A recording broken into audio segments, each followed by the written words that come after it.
네, 수도권을 중심으로 많은 비가 내리면서 도로가 침수되는 등 피해가 잇따르고 있습니다. 내일까지 중부지방을 중심으로 매우 강하고 많은 비가 이어질 것으로 보여서 대비가 필요한 상황인데요. 전문가 전화 연결해서 들어보도록 하겠습니다. 한문고 을지대 안전공학전공 교수 연결되어 있습니다. 교수님 나와 계십니까? 네, 안녕하십니까. 네, 한국입니다. 안녕하십니까. 네, 수도권 중심으로 강한 빗줄기가 쏟아지면서 피해가 이어지고 있습니다. 정부는 오늘 오전 11시부터 중대본 1단계가 가동됐는데요. 지금 어떤 조치들이 이루어지고 있는 건가요?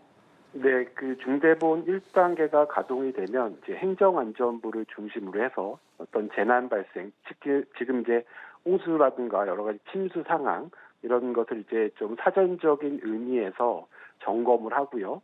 피해를 이제 최소화시키기 위한 이런 노력들이 이루어지는 이런 상황이고요.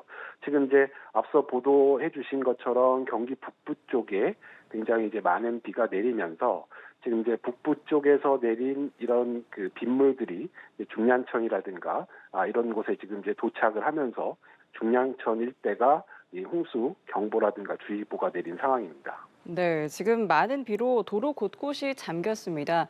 그리고 퇴근 시간대라서 집에 어떻게 가야 하나 싶은 분들도 많으실 것 같은데 안전하게 이동하기 위해서 어떤 점을 가장 주의해야 할까요? 네, 우선 뭐 그 앞서 말씀해 주신 것처럼 뭐 중량천이라든가 이렇게 지금 이제 어느 정도 홍수 경보라든가 주의보가 내린 이런 지역에 계신 분들은 가급적이면 이제 개인 교통 수단보다는 대중교통을 좀 이용을 해서 이동을 해주시는 것이 좋겠고요. 네. 그리고 이제 본인의 이동 경로가 이런 하천변이라든가 특히 이제 꼭 하천변이 아니라도 지하차도라든가 이런 저지대 혹은 상습 침수 구역 이런 곳이 이제 곳곳에 산재해 있거든요. 그래서 이런 곳을 지나야 되는 이런 그 동선을 가지신 분들은 여러 가지 기상 상황이라든가 통제 조건 이런 것들을 좀 미리 확인을 하시고 이동을 하시는 것이 중요하겠습니다. 네. 자, 실제로 오늘 양주시 만송동 도로에서 승용차 세대가 갑작스러운 집중호우에 침수돼서 탑승자 5명이 탈출하는 아찔한 상황이 벌어졌습니다. 이런 상황이 발생했다면 좀 가장 먼저 어떤 대처가 필요할까요? 네, 지금 이제 그 순식간에 불어나는 물에 의해서 이제 승용차가 침수가 되게 되면 일시적으로 이제 그 출입문이 개방이 안 되는 이런 조건들이 발생을 할 수가 있거든요. 그래서 네. 이 물이 이제 들어 닥치는 상황이라고 한다면 빠르게 문을 좀 개방을 해서 해당 그 차량에서 벗어나시는 것이 가장 중요하겠고요. 이렇게 이제 탈출하는 과정에서 뭐 출입문이라든가 이런 것들이 실제로 수압에 의해서 개방이 안 된다라고 했을 때는 뭐 헤드레스트 그 우리 그 승용차 그 등받이에 있는 운전석에 있는 이런 것들을 좀 뽑아서 유리창을 또 부수고 탈출하는 방법들이 있고요. 네. 그리고 이제 어느 정도 또 수심이 올라오게 되면 또 압력 차이가 줄어들면서 문이 또 개방이 될 수가 있거든요. 그래서 이게 아주 급류 상황이 아니라고 한다면 차량에서 벗어나서 경우에 따라서는 뭐 차량 위라든가 어느 정도 좀 고지대로 대피를 하시는 것이 음. 중요하겠습니다. 네.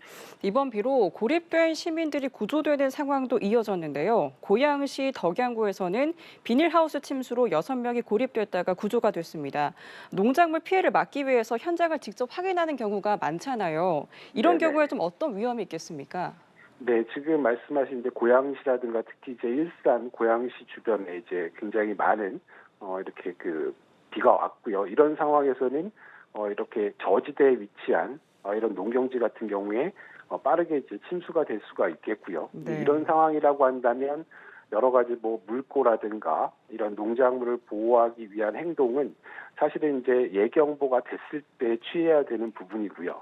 이렇게 이제 집중호우가 내리는 상황에서는 절대로 이런 그 저지대 취약한 이런 그 농시설물에 접근을 해서는 안 되겠습니다. 네. 지금 농가뿐만 아니라 주택가에서도 피해가 잇따르고 있는데요. 의정부에서는 집 안으로 물이 차서 문이 열리지 않는 상황이 발생을 했습니다. 짧은 시간에 물이 불어날 때 각 가정에서 좀 어떤 대비가 필요하겠습니까? 네, 지금 말씀 주신 그 사례가 가장 좀 위험한 사례라고 할 수가 있겠는데요. 네. 외부에서 물이 이제 들어오거나 아니면 이제 하수도가 역류하면서 실제로 이제 출입문이라든가 이런 것들이 이제 수압에 의해서 개방이 안 되는 이런 경우가 발생을 할 수가 있겠습니다. 그래서 침수라든가 어떤 그 물이 들어오는 이런 조짐이라든가 이런 상황이 발생을 했다라고 한다면 빨리 좀 출입문을 좀 미리 선제적으로 열어서 다치지 않도록 이렇게 개방을 해두시는 것이 중요하겠고요. 그리고 이제 무엇보다도 침수 상황에서 가장 문제가 되는 것이 이제 전기에 의한 여러 가지 위험성이거든요. 그래서 그런 침수 상황에서 빠르게 전력이라든가 이런 것들을 선제적으로 차단을 해주시는 것이 중요하겠습니다. 네, 전기가스를 미리 차단하는 것 가장 중요하다고 말씀해 주셨고요. 특히 저지대 주택이나 지하상가에서는 모래주머니로 물을 막는 모습도 볼 수가 있었습니다. 이런 경우에 좀 신속한 대피가 가장 필요하다라고 볼 수 있을까요? 네, 그렇습니다. 앞서 농경지 침수 말씀드린 것처럼 네. 예경보가 되는 상황이다라고 한다면 지금 말씀드린 마대자루라든가 실제로 이제 물을 막을 수 있는 차수판 이런 것들에 대한 것을 고려를 해주실 만한데 이미 이제 침수가 된 상황이라든가 물이 유입이 되는 상황이라고 한다면 선제적으로 빨리 좀 우선적으로 대피를 하시는 것이 중요하겠습니다. 네, 알겠습니다. 지금 산사태 위험도 커지면서 곳곳에 산사태 경보도 내려진 상황인데요. 지금 들어온 속보에 따르면 산림청이 7시 30분 수도권과 강원 산사태 위기 경보를 심각 단계로 격상을 했습니다. 서울과 인천, 경기, 강원 산사태 위기 경보 심각으로 상향을 한 상황이고요. 내일까지 200ml의 집중호우가 예정된 가운데 중부지방의 산사태 초비상 상황입니다. 지금 이렇게 큰 피해를 입었던 가평에 또다시 산사태 경보가 발령되면서 추가 피해도 우려되는 상황인데 어떻게 보고 계십니까? 네, 그렇습니다. 지금 이제 가평 지역이 이제 지난번 호우로 굉장히 많은 산림이 산사태 우려가 발생을 했었는데요. 지금 말씀 주신 것처럼 이제 가평이라든가 포천 이렇게 이제 야간 시간대에 지금 예보 상황처럼 극한호우가 발생을 한다라고 했을 때 산사태 발생 가능성이 굉장히 높고요. 따라서 가평 지방도 마찬가지고 수도권의 경기 중부도 마찬가지고요. 어느 정도 이제 위험성이 있는 그래서 산 위쪽에 어떤 경사가 좀 급한 이런 곳에 계신 분들은 지금 새벽이라든가 심야 시간에 집중호우가 내릴 가능성이 굉장히 높기 때문에 좀 선제적으로 안전한 여러 가지 대피 시설로 미리 좀 이동을 해주시는 것도 좋을 것 같습니다. 네, 그러니까 내일 오전까지 수도권을 중심으로 매우 강하고 많은 비가 내릴 것으로 보입니다. 이미 많은 양의 비가 내린 상황이잖아요. 지금과 같은 상황에서는 좀 어떤 대비가 가장 필요하겠습니까?